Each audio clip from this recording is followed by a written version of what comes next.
20장. 임멜의 아들 제사장 바스울은 하나님의 성전에서 지도급 제사장이었다. 그는 예레미야가 하는 이 설교를 듣고 예언자 예레미야를 채찍질했다. 그러고 나서 그를 하나님의 성전 위쪽 베냐민 문 옆 창고에 가두었다. 다음날 바스울이 와서 그를 풀어주자 예레미야가 그에게 말했다. 하나님께서 당신에게 새 이름을 지어주셨소. 이제 당신 이름은 바스울이 아니라 사면초가요. 하나님께서 이렇게 말씀하셨소. 이제 너는 내 자신과 주변 사람들 모두에게 위험한 존재다. 내 친구들은 모두 전쟁터에 끌려가 내가 지켜보는 앞에서 죽임을 당할 것이다. 그뿐 아니라 나는 유다 백성 전부를 바빌론 왕에게 넘겨주어 그가 원하는 대로 하게 내버려 둘 것이다. 바빌론 왕은 그들을 포로로 끌고 가서 마음 내키는 대로 죽일 것이다. 왕궁 보물보관소에 있는 보물은 물론이고 이 도성 안에 있는 것들 중 조금이라도 값나가는 것은 내가 무엇이든 원수에게 넘겨줄 것이다. 그들이 그 모든 재산과 소유물을 싹쓸이하여 바빌론으로 가져갈 것이다. 그리고 바스울, 너와 내 가족은 모두 포로로 끌려갈 것이다. 그렇다. 너는 바빌론의 포로로 잡혀가 거기서 죽어 묻힐 것이다. 내 거짓 설교를 듣고 동조하던 자들도 모두 그렇게 될 것이다. 하나님, 주께서 저를 이렇게 만드셨으니 저는 따를 수밖에 없습니다. 저는 주님을 이길 수 없습니다. 이제 저는 공개적인 놀림감이 되었습니다. 모든 자들이 저를 놀려댑니다. 저는 입을 열 때마다 살인이다, 강탈이다 하고 외칩니다. 그런데 하나님의 경고의 말씀을 그렇게 외쳐서 제가 얻는 것은 모욕과 멸시가 전부입니다. 그러나 이제 그만 더 이상은 하나님의 메시지를 전하지 않으리라 하고 마음먹으면 말씀이 제 뱃속에서 불처럼 타오르며 뼛속까지 태웁니다. 참아보려고 했지만 이제 지쳤습니다. 더는 견딜 수 없습니다. 제 등 뒤에서 수군대는 소리가 들려옵니다. 저기 사면초가 운운했던 자다. 저자를 잡아라. 신고하여라. 전에 친구였던 자들이 지금은 제가 바닥에 꼬꾸라지기만을 기다립니다. 뭐든지 하나만 걸려봐라. 영원히 없애줄 테니. 그러나 하나님, 실로 맹렬한 전사이신 주께서 제 편이십니다. 저를 쫓는 자들은 모두 대자로 쭉 뻗게 될 것입니다. 우스꽝개처럼 제 발에 걸려 넘어져 땅에 뒹굴며 우스꽝스런 장면을 연출할 것입니다. 오 만군의 하나님, 누구도 주님을 우롱하지 못합니다.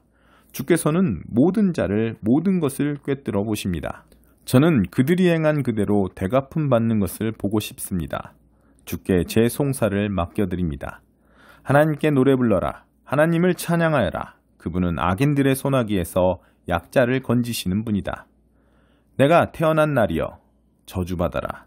내 어머니가 나를 임신한 날이여 그날도 저주받아라. 내 아버지에게 당신 아들이 태어났소 하고 그를 몹시도 기쁘게 했을 소식을 전한 그도 저주받아라. 출생의 소식이 없던 것이 되고 기록에서 지워져 버렸으면 좋겠구나. 그 소식을 전한 자는 자기가 전한 그 흉보에 죽을 때까지 시달림 받으리라. 그는 내가 태어나기 전에 나를 죽였어야 했다.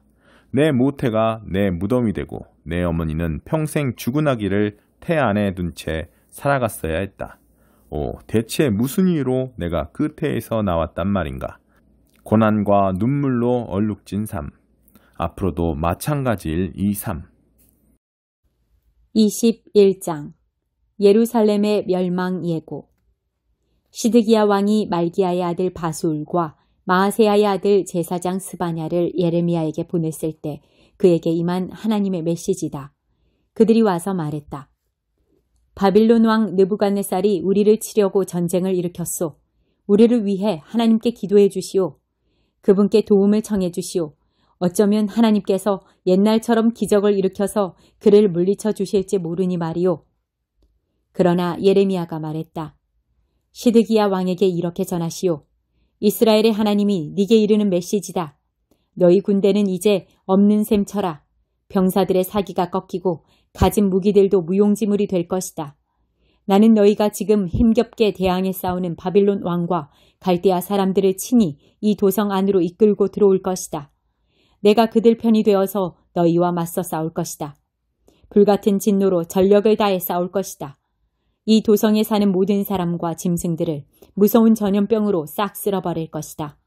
그런 후에 나는 유다 왕 시드기야와 그의 신하들, 아직 병들어 죽지 않고 칼에 맞아 죽지 않고 굶어 죽지 않은 생존자들 전부를 바빌론 왕 느부갓네살에게 넘겨줄 것이다. 그렇다. 그들을 죽이러 온 적들에게 내가 친히 넘겨줄 것이다. 적들이 그들을 무자비하게 죽일 것이다. 또 백성 전체에게 이렇게 말하시오. 너희를 향한 하나님의 메시지다. 잘 들어라. 내가 너희에게 선택권을 준다. 살고자 하느냐 아니면 죽고자 하느냐. 이 도성에 남는 사람은 누구나 죽을 것이다. 칼에 맞아 죽든지 굶어 죽든지 병에 걸려 죽든지 할 것이다. 그러나 여기를 나가서 이 도성을 포위하고 있는 갈대아 사람들에게 항복하는 자는 다 살 것이다. 모든 것을 빼앗기겠으나 목숨만은 부지할 것이다. 나는 기필코 이 도성을 멸망시킬 것이다. 나는 그만큼 크게 노했다. 하나님의 포고다. 내가 이곳을 바빌론 왕에게 넘겨줄 것이며 그가 모든 것을 불태워 잿더미로 만들 것이다. 유다 왕실에 말한다.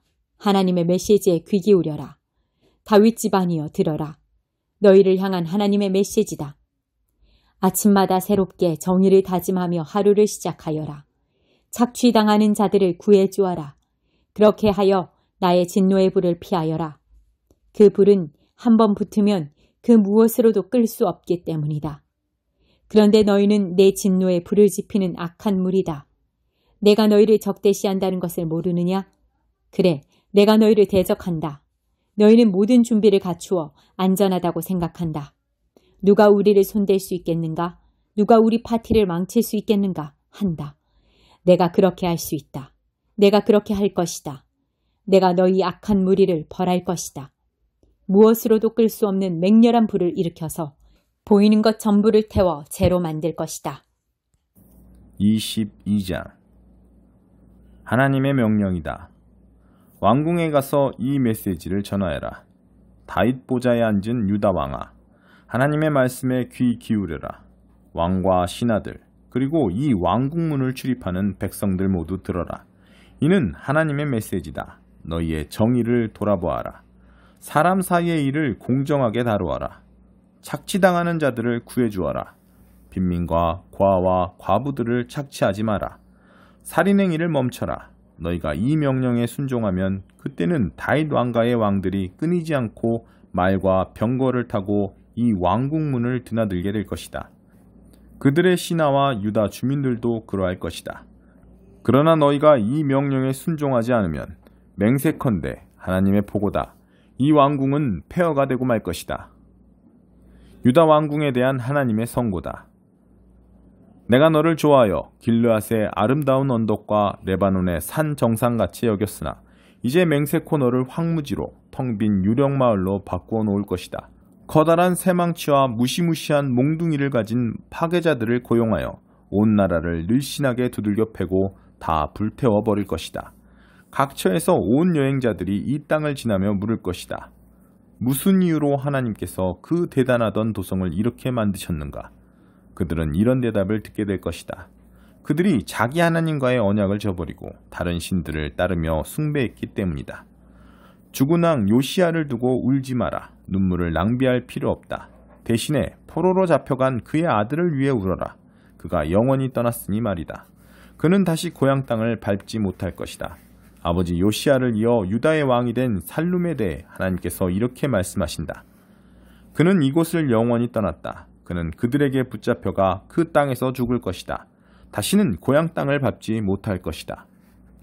백성들을 들볶아 자기 왕궁을 짓고 사람들을 해쳐가며 좋은 집을 짓고 일꾼들을 속이고 정당한 품삯을 주지 않은 자, 널찍한 방과 화려한 창문을 갖춘 멋진 집을 지어 살아야겠다. 값비싸고 진귀한 원목과 최신 유행 장식품을 수입해 들여와야겠다고 말하는 자에게 화가 있으리라. 그래, 화려한 왕궁을 짓는 일이 왕의 본분이더냐? 내 아버지는 성공한 왕이었다. 그렇지 않느냐? 그는 옳은 일을 행하고 백성을 공정하게 대하여 모든 일에 형통했다. 그가 억압받는 자들을 보살펴 주었고 유다가 잘 살게 되었다. 이런 것이 나를 안다는 말의 의미가 아니겠느냐? 하나님의 포고다. 그러나 너는 눈물 없고 머리도 텅 비었다. 오로지 자기 생각밖에 할 줄 모르며 힘없는 자들을 이용하고 힘으로 눌러 약자들을 괴롭힌다. 유다왕 요시야의 아들 여호야김에 대한 하나님의 판결이다. 이자에게 화가 있으리라. 아무도 그를 위해 가련한 형제여 하고 울어주지 않는다. 아무도 그를 위해 가련한 폐하 하고 울어주지 않는다. 그들은 죽은 노새에게 하듯 그의 장례를 치르고 성문 밖으로 끌어다가 쓰레기처럼 던져버릴 것이다. 예루살렘아, 너는 레바논 산 정상에 올라 거기서 울어라. 바산의 산에 올라 거기서 통곡하여라. 아바림 산등성에 올라 거기서 애곡하여라. 너는 스스로의 삶을 완전히 망가뜨렸다. 내가 잘 나갈 때 나는 내게 경고했다. 그러나 너는 그런 이야기 관심 없습니다 하고 말했다. 너는 처음부터 그런 식이었다.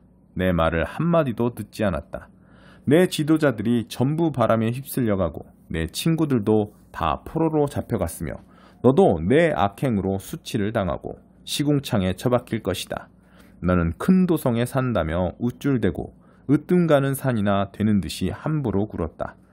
그러나 머지않아 고통 가운데 사지를 비틀게 되리라. 해산하는 여인의 진통보다 더 심한 고통을 겪게 되리라. 하나님의 보고다. 살아있는 나 하나님을 두고 맹세하는데 너 유다왕 여호야김의 아들 여호야기나, 내가 내 오른손에 낀 옥새 반지라 해도 내가 너를 빼내어 너를 죽이려고 작정한 자들 곧 바빌론의 느부갓네살 왕과 갈대아 사람들에게 넘겨줄 것이다. 그 다음에는 너와 내 어머니를 고향 땅에서 멀리 떨어진 낯선 나라로 던져버릴 것이다. 너희 둘 다 거기서 죽을 것이다. 너희는 죽을 때까지 고향을 그리워하겠지만 다시는 고향 땅을 밟지 못할 것이다. 여호야기는 물 새는 양동이, 아무짝에도 쓸모없는 폐물인가? 그렇지 않다면 왜 버려졌겠는가? 어찌하여 자식들과 함께 낯선 땅에 버려졌겠는가? 오 땅이여, 땅이여, 땅이여, 하나님의 메시지에 귀 기울여라. 하나님의 선고다. 그를 자식 없는 사람인 셈 치고 포기하여라. 그는 사람 구실을 하지 못할 것이다. 그에게서 대가 끊기고 그가 마지막 왕이 될 것이다.